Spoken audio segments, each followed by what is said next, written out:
What's up, everybody? Thralls Metal here once again. I'm Necrotic Nick. I'm Jammin John. And we have an album review for you. And yes, we're eventually going to get to Dream Theater. But first, we wanted to go over this one not only because, we like this band. We've been anticipating this one. But needless to say, the rollout for this album has been something. And we're going to talk about that too. But we are going to go over the latest offering from Obscura, a Sonication. This comes out on the 7th of February on Nuclear Blast Records. This band formed in 2002 in Germany. This is their 7th album overall. I reviewed A Valediction, their last album, as a solo review. Really enjoyed that one. That was pretty much exactly kind of what I've expected from Obscura over the years. This band has been described as both progressive death metal and technical death metal. And honestly, both kind of fit. You got former members of Necrophagist in there. These guys played a style that was very similar to that early on. Mm-hmm. I got into them with Cosmogenesis. Me too. Yeah, banger of an album. And with this album, again, the rollout for it was, less than spectacular. Now, it does feature, of course, current former members of bands like Volcandra, Decapitated, Deadborn.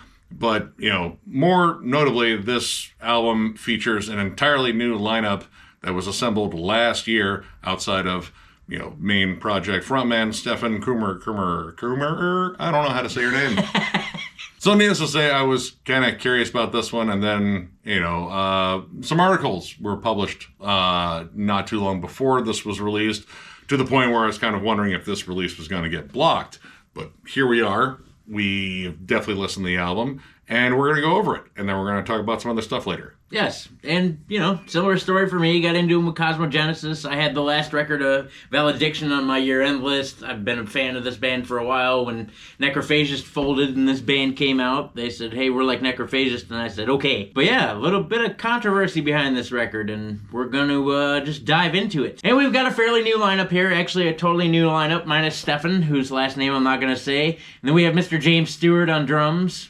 Decapitated, and the litany of other awesome bands. Robin Zielhorst on bass. You know him from Exvius, Cynic, things like that, and you can definitely tell his work. And then Kevin Olans, who is probably the one I'm least familiar with. He is the second guitarist in here. I believe he might be sharing lead trade-offs with Stefan. I'm not really sure. He's from the band Deadborn. And in terms of that lineup, don't get used to them because that's not going to be the touring lineup. The touring lineup will be entirely different people, which I could have wrote down their names too, but that's just a lot of names right out of the gate. But this album kicks off energetically, bombastically, lots of blast beats and intricate melodic riffing. It sounds pretty much like what I would expect from Obscura, though throughout this album, I feel like there is a definite shift in their style. This is still, technical. It still has lots and lots of soaring leads. Jim Stewart is a killer drummer. Dave Diopol did an amazing job in the last one. And, this band had Hans Grossman at one point. Yeah, they never really skimp on talent. Christian Munzer, of course, at one point. Don't worry, we're going to get to him later. This has, again, that Obscura sound, but as the album goes on, you kind of notice it's a little bit different, and I'm just going to go ahead and say it. It's a little bit more dialed back as far as both the technical aspects and the progressive aspects. And really the heavy aspects. And a lot of that you're going to notice first off in the mix of this record. While the mix is decent, it does have some issues, and a lot with how the songs progress. From part to part in these songs, especially with the leads, there's no gradual fade out. They don't bleed into the next part. They simply just cut off. And that happens all throughout this record. And it makes it more jagged rather than smooth flowing, and that kind of harms this album. Obscura I'd always describe as being a very melodic band, but they're also, again, mostly known for their just insane technical prowess. And I would even say their songwriting. I think their songwriting is generally very flashy, but it's very nuanced. The transitions feel like they are really labored to just make sure all right, this fits mathematically sound, but also it flows with the song well. And I feel like, again, a lot of those technical aspects are kind of been stripped back in favor of, honestly, what I would say is a slightly more technical mellow death album. You do get some more like vicious, like kind of meaner cuts like the Prolonging and the Sun Eater. The Prolonging is barely a scratch over 2 minutes, but definitely one of the more aggressive songs. It's fast-paced, lots of blast beats, more twisting, heavier riffs in there. It feels a little bit less focused on the melody. And then because this is Obscura, they have to have one song that sounds kind of like, Morbid Angel, which is a trend that I love with this band. Valediction had an absolute banger in that one, Devoured Usurper, which is just, it's so Morbid Angel. But that's always been a thing with this band. There's always like one Morbid Angel nod, and then, the rest of it is just very much token Obscura. There's just a different vibe to this. This is probably one of the brightest albums I think they've released. Like, there's a lot of soaring melodies, like In Solitude, Stardust. They definitely have their, aggressive sections, and, it is still technical, but a lot of these songs really feel like they're kind of just, like, taking off to, like, a soaring, cruising altitude, and that's where they kind of, like, stay for most of it, and then it is off to, like, lead trade-off land, and, lead work, of course, this is a collection of awesome musicians.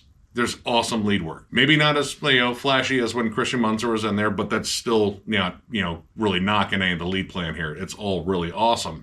But I feel like the main gear of this album was to be more melodic. Like, this feels like a more technical version of, like, Hypocrisy or At the Gates. In fact, the instrumental on here, Beyond the Seventh Sun, it sounds like an At the Gates song, just with, like, some more technical spots. Some fretless bass play, which Robin's bass playing on here is amazing. And then just a lot of shreddy, almost kind of power metal-esque leads. Yep. Gone for the most part is the aggressive side of this. You get a lot of gallops, a lot of syncopation, and a lot of D-beats, but it's not as in-your-face as really any of the past records. Like, at no point in this did I feel really elated or really like, yeah, that's fucking awesome. It just seems kind of stripped back and kind of dialed down and kind of just there. And it comes down to, like, some of the riffing, too. Like, we actually went back and listened to Valediction just to, get a bit of a comparison. Yep. I really enjoyed that album. This one, I feel like you can just feel the change immediately. The riffs on Valediction are way more technical and, balance, melody with some brutality and, again, like that technical flash that you kind of come to expect from Obscura or Necrophagist or, like, Spawn of Possession. Yeah. Bands like that. Here, I feel like the riff work overall is still good. It's, again, very melody-centric, and, again, all that intricacy and the flashiness, I feel like it is kind of, like, dialed back, and that is really apparent when it comes down to lead sections. Even on lead sections in their older albums, the riff underneath that carried it was always still, like, really cool and intricate, and it was really fun to hear how, like, the notes would meld between the lead and that actual, like, really techie riff. You would also have, like, some really cool fretless bass play under there, which, again, all of the bassists they've had in this band have been awesome, and Robin does some great, fretless bass work in here. There's some points on In Solitude where the bass melodies and the lead melodies kind of do, like, some really cool harmonies and such. But when it came down to, like, the solos overall, I feel like the riffs really got stripped down. Like, it just came down to, like, just staying on a really basic riff or just strumming on open chords, like the title track. The title track, longest track of the album, 7.5 minutes, chock full of fucking leads.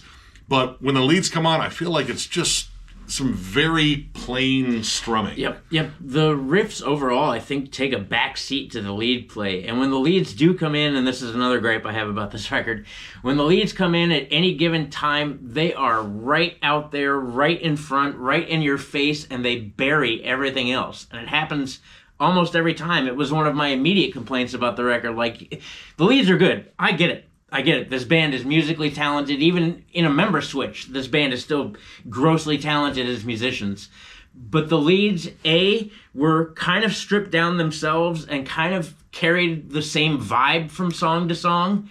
And B, being so loud and in your face, you're just like, dude, come on. And again, there's no fade out to them either. They just abruptly cut off when they're done. And yeah, like sometimes that's at the end of songs too, or like, transitioning from track to track, you get these abrupt cutoffs. Like Silver Linings, there is this pretty melodic lead out, and then you start hearing these, big melodic harmonies come over it, and then it just like cuts abruptly, like it's just done.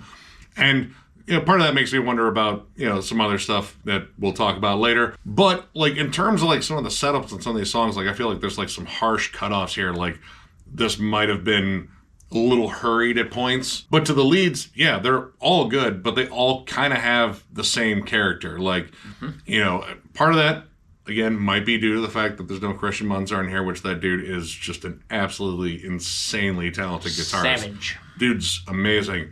The only lead that really stood out to me was on the Sun Eater, which, I mean, all right, it's gonna stand out because that's like their more old school death metal song. Like, again, they always have a Morbid Angel song. This one, I wouldn't say is flat out Morbid Angel. It's more of just like a nod to old school death metal. You get D beats. The riffs are notably more sinister, more bludgeoning, and the lead itself is more of a Trey-ish lead. It's, dive bombs. Yep. It's, more atonal and squawky. But it stands out. It stands out in terms of like every other lead on here. Going over this entire album, there's a lot of stuff in here that I feel like is almost kind of overlapped with Thulkandra too. Like the melodies being a little bit more colder and a little bit more, just mellow death centric. Like there's a lot of like Gothenburg melodies on here, like stuff that reminded me a lot of like, I would say like Jester Race. And the production too also sounds a little bit more akin to Thulkandra too, where there's like kind of a sizzle to it. Like this doesn't quite have the polish of the last one. No. And the vocals too. The vocals also have, kind of a muffled quality to them, though there's definitely a lot of reverb. Stefan definitely sticks more with his like mid-range growl, but it feels, again, like kind of muffled, like someone's cupping his hand over here while he's growling. There are some moments where his deeper vocals do come out, and they're really clear. The Prolonging and Solitude, the Sun Eater, I mean, that's probably where they fit the best. And one of my main complaints on here is, while I don't think any of this is necessarily bad, like, again, this is a hell of a crew of players in here once again, but I feel like the songs plateau early. Like they check off every box almost like immediately in the song, and then as the songs go on, you're not really left with any like big surprises. Like there's not a lot of like big standout moments, like a killer breakdown or like a bunch of like really cool neoclassical harmonies or just something that really stands out to make the song pop a little bit more. That is kind of all missing on here. Yet, to be honest with you, if you were to put on this album and just let it play, and I couldn't see the track listing, or I couldn't see, I wasn't watching my phone to see when the song ends, from song to song, I couldn't really tell you until you got down to the Sun Eater. I couldn't really tell you if it was a different song. I can't really say anything stands out here except for one or two tracks. Evenfall is a little bit more mid-tempo, but at the same time, it's not a song that I would instantly associate with Obscura. Like, I would think you put on like a Hypocrisy song or something like that I hadn't heard. It's just that. A lot of these don't really stand out, like, at all. And from song to song, they almost kind of have the same flow to it. And the sad part is that a lot of these songs start out, and you're like, all right, this could be a really solid song. Like, each of them starts out fairly aggressively with the exception of the instrumental track, which I get. I get a setup to that has to be a little bit different. But each of these tracks starts out fairly heavy, and you're like, okay, something different. And then it falls back in to the same, check off all the boxes, this is just a Jammin song, here's a gallop, here's a D beat, here's a little stomp, here's a solo that's louder than everything else on the record, and we're done. Yeah, some of these songs feel like kind of drawn out. Beyond the Seventh Sun, I like a good riffy jam, but this song, it kind of sounded like it was just built so they could just throw like flashy leads on top of it. It's got some cool riffs, but again, like it's very At the Gatesy, which, that's cool if I was listening to At the Gates and not Obscura. But yeah, some of these are just really drawn out. Like the title track, like again, it hits cruising altitude really, really soon. And then after that, it's just sort of a mess of like, cool leads, blast beat section, melodic soaring melodies, another lead. Again, nothing on here I would say is played poorly at all, but it really isn't very interesting. No. So overall, I'm going to give this 3 stars. It's not the strongest 3 either. This is a big drop off from the last one. And honestly, I would say that this is the most tame, kind of straightforward Obscura album yet. Like, again, none of it is necessarily bad, but it really isn't terribly interesting, especially when you compare it to the rest of their pretty awesome discography. And this maybe should have been like a flat-out Stefan project if he did all the writing, which we're not sure about. But we'll get into that. But yeah, like everything on here is competently played. You know, good melodic hooks and, you know, awesome lead play, great drum work, you know, amazing bass play. But it really feels like it has been kind of like dumbed down and stripped down a bit to the point where it's, you know, still more technical than most Melodeath, but it feels like I just kind of got a Melodeath album here with some flashier parts. Still, if you're a big fan of, I would still say like Necrophagist and, you know, Spawn of Possession, stuff like that, but also Soilwork, you know, Hypocrisy, At the Gates, In Flames, stuff like that. Check this out, give it a whirl. Who knows, you might really like it. I don't know on this one. I think it's good, but it's not what I ordered. I'm at more of a 2.5, to be honest. I agree with everything he said as far as the musical prowess is concerned. Like, these guys can definitely play their instruments. I'm not knocking anyone on their talent. I can't play guitar like that. I surely can't play drums like that.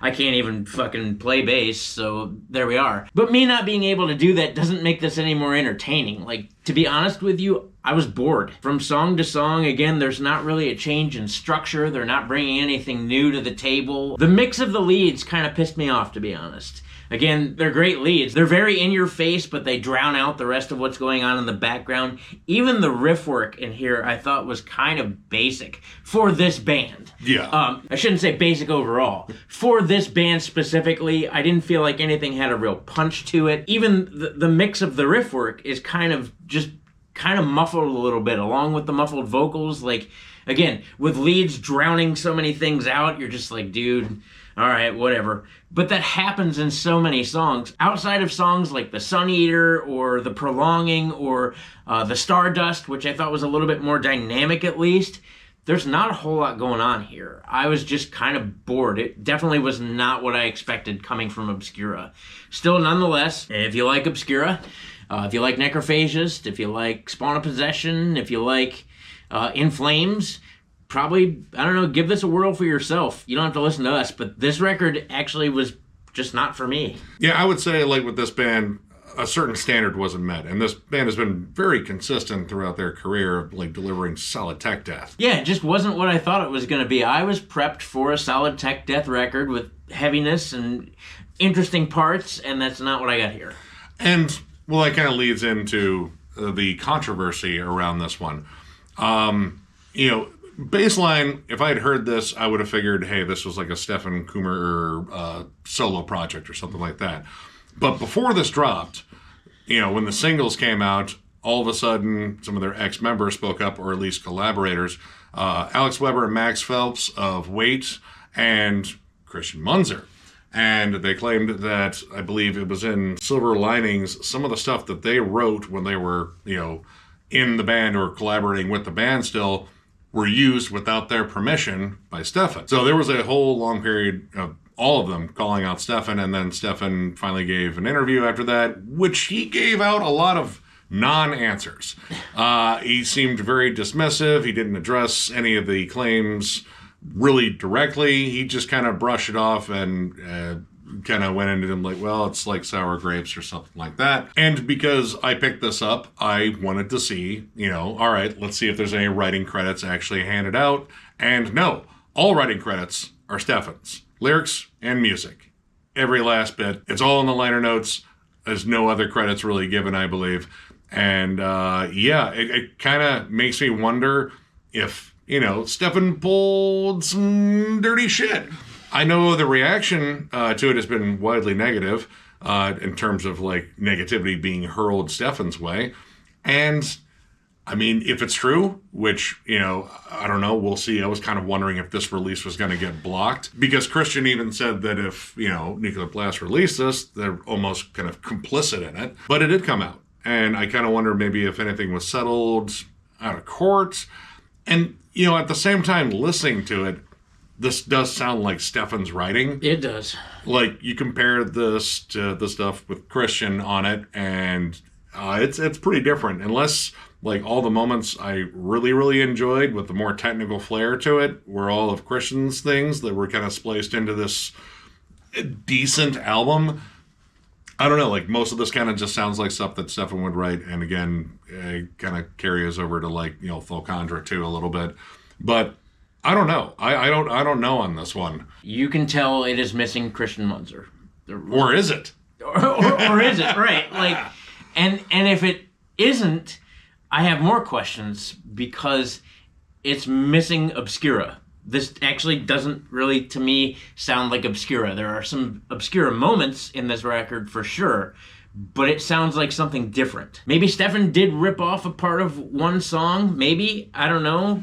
But even that song itself isn't that great, so... I don't know. Maybe this was edited down before it actually got out, too. Like, there's a chance, like, that little drop-off at the end of Silver Linings, maybe that's where they cut off some of Christian's or Max's or Alex's stuff. That then begs another question. Remember how I said there's a bunch of times in this record where things just simply cut off or where they don't fade out correctly? Maybe those parts were removed. Could be. I don't know. Like, I didn't listen to the singles as they dropped. I didn't either. So, you know, I can't say if, like, you know, in Silver Linings, that little drop-off at the end was there. But I don't know. Like, the whole thing seems very suspicious. And when it comes down to, again, Stefan's non-answers, that tells me there's probably more to this. Correct. And especially if, you know, Alex and Max and Christian are all staying steadfast in their statements, which seems like they are. I don't know. Maybe we'll see something result in court or out of court. But in terms of, like, print, in terms of, like, you know, the liner notes and everything in the booklet, everything is claimed by Stefan. So, if you enjoyed this review, give it a thumbs up, and if you are new to the channel, subscribe, because we do stuff like this all the time. We also have memberships. They are only 99 cents, and we do members-only live streams as our lone perk. We just did one recently. It was a lot of fun, and we'll probably try to do these, like, more, you know, like at least once a month, and maybe think of like some, you know, interesting things to talk about that are like a kind of a subject, you know, so they're a little bit different than our regular doofus streams that we do. Memberships are the new way to support the channel more directly. We also still have our store, thrallsmetal.com, with our t-shirts and hats. That is linked down below in the video description. And of course, again, there's that join button down below if you would like to join. And as always, tons of stuff going on at Thralls of Metal, album reviews, discography rankings. We got At the Gates coming up next. That'll be pretty sweet. Tons of segments. Is it metal? Is it not metal? States of metal. A bunch of discussion forums. Again, all metal all the time. That's what we do. We do it for you guys. Thank you. Thank you for being here. Thank you to all of our subscribers, our family, our friends, everybody that helps make this a way bigger thing than we ever thought it would be, and something that's at least pretty damn big in our own lives. We appreciate you for that. Thank you. It's so girthy. Huge. In our lives. Long, too. No, seriously, you guys are absolutely awesome. We're looking forward to overloading you with more content. So one more big thank you because of all your awesomeness, and we will catch you later.